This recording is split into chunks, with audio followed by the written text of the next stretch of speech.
Então, turma, antes de começarmos a nossa aula, eu gostaria de deixar algumas diretrizes. Primeiro, procure sempre assistir às nossas videoaulas em um local silencioso, em um ambiente onde não vai haver muita interferência durante a exibição da aula. Sempre que possível, assista às videoaulas com fones de ouvido.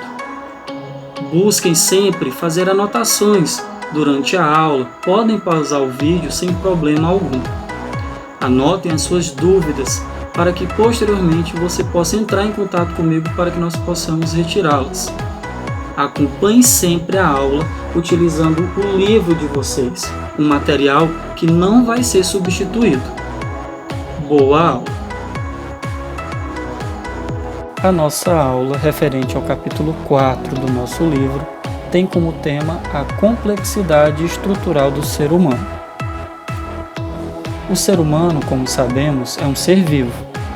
Isso porque ele nasce, cresce, morre e tem a capacidade de se reproduzir. Além disso, assim como todos os seres vivos, ele é composto por células. E o que seriam essas células? São estruturas geralmente tão pequenas que só podem ser vistas com o uso de lentes especiais de aumento, que são os chamados microscópios. Ao lado, observe o esquema de uma célula. Se compararmos o organismo humano com o de outros animais, veremos muita coisa em comum, como o fato de serem formados por mais de uma célula. Na maioria dos seres vivos multicelulares, ou seja, com muitas células, estas estruturas em conjunto se organizam em unidades maiores, chamadas de tecidos. Os tecidos se unem e formam os órgãos, como o coração, rins, dentre outros. Conjuntos de órgãos realizando funções bem definidas formam sistemas. Exemplos: sistema digestório, sistema respiratório, entre outros. Conjuntos de sistemas formam organismos. Cada organismo, como um todo, forma o indivíduo, que é delimitado por um corpo.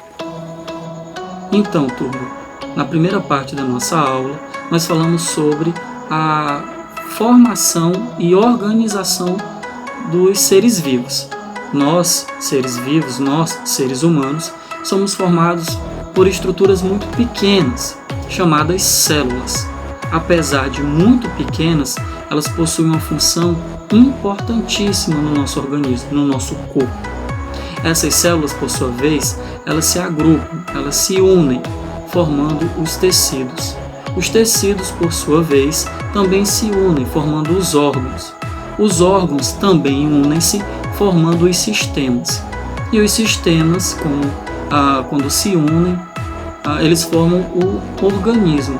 Esse organismo dá origem ao nosso corpo. Assim como existem semelhanças, o corpo de diferentes seres vivos também apresentam diferenças. Como exemplo, a presença de asas em alguns deles ou o fato de poucas espécies andarem somente com 2 pés.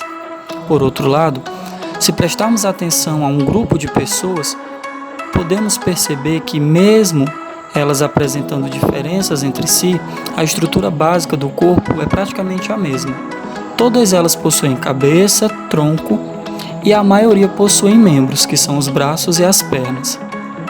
Nossa espécie, que é um animal vertebrado, apresenta em comum com todos os outros vertebrados a presença do crânio, que é uma estrutura resistente que protege o nosso cérebro e dá forma à nossa cabeça.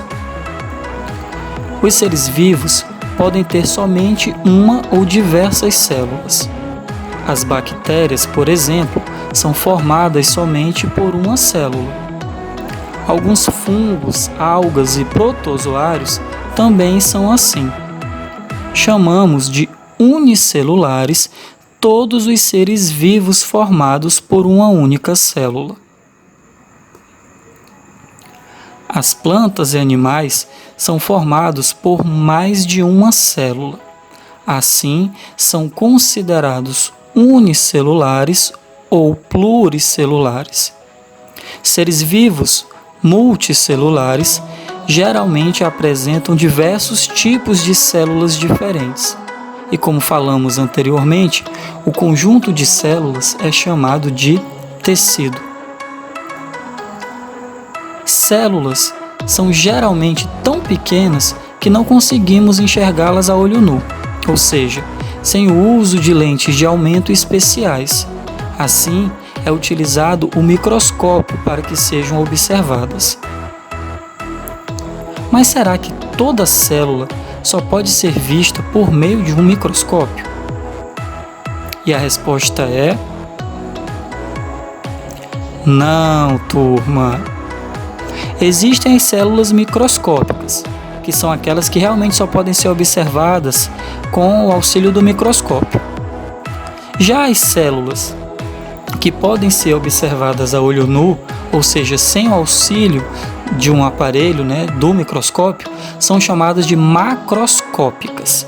Podemos citar como exemplo de uma célula macroscópica o bom e velho ovo de galinha, o ovo em geral, ele é uma célula macroscópica.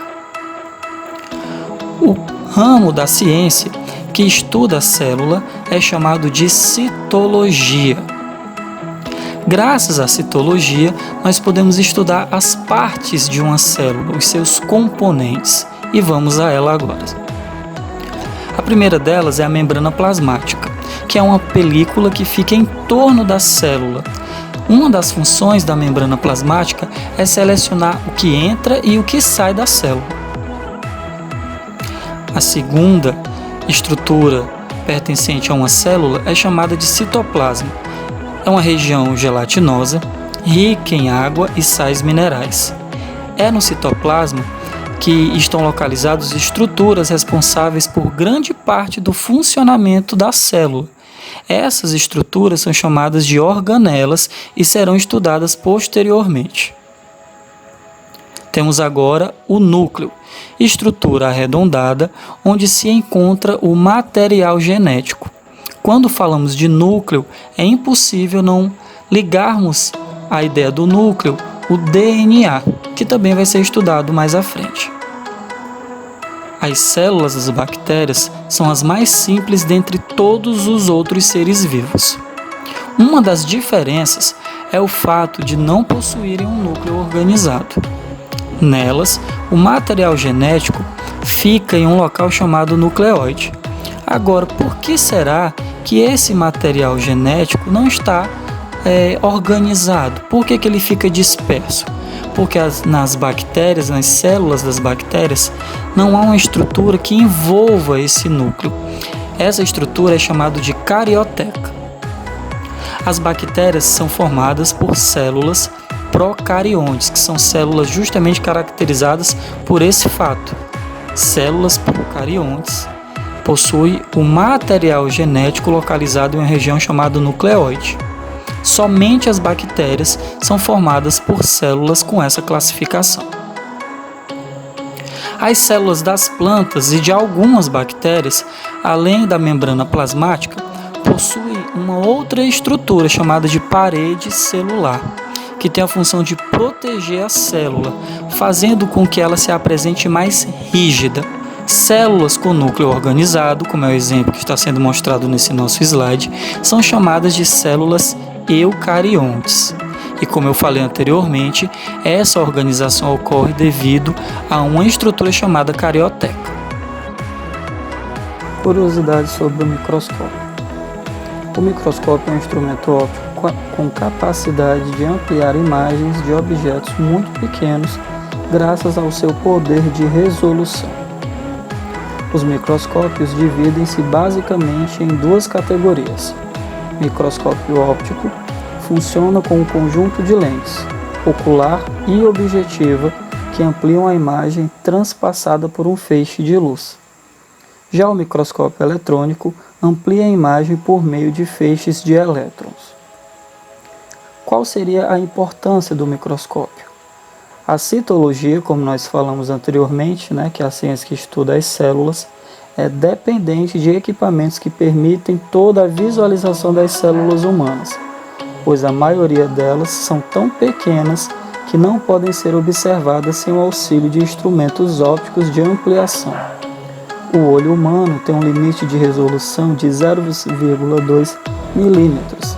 Abaixo desse valor, não é possível enxergar os objetos sem o auxílio de instrumentos como lupas e principalmente o microscópio. Maiores detalhes serão encontrados nas páginas 63, 64 e 65 do livro de vocês.